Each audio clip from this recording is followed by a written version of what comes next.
Makagubot na gyud karon sa kalibutan, murag di na masaptan. Mga krimen karon kay grabe nagkadaghan, nadamay pa ang sibilyan. Ang kriminal kay dili lang mga idaran, apil ng kabataan.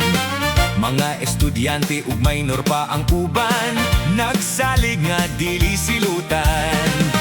Asa na ang sulti ni Jose Rizal, kabataan ang pag-asa ng bayan. Pero mga bata nun pang kriminal, lisod na gyud nga maasahan. May estudyanteng namusil sa eskwelahan, may patay daghang nasamdan. Ug kay minor di edad pang mga kanahan, dili pwedeng kasuhan. Gipanggutan ako unsay hinungdan, nganong iyahamang napusilan. Ang iyahang nga gipalusot, gibuli daw iyang alot. Pagkapaik ning ubang mga kabataan, musukol sa ginikanan. O kung disiplinahon nun niya madapatan, ginikanan kay kasuhan.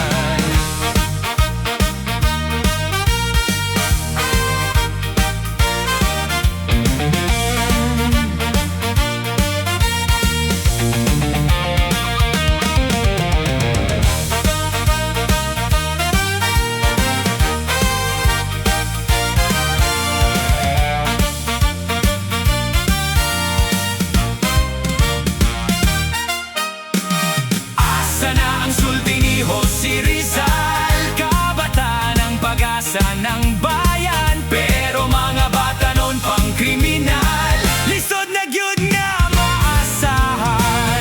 Ang tambag para sa mga kabatanonan, mutahod sa ginikanan. Dili mo sunod sa grupos mga kabuang, mga bisyo kay likayan. Buhata ang pagbinuotan,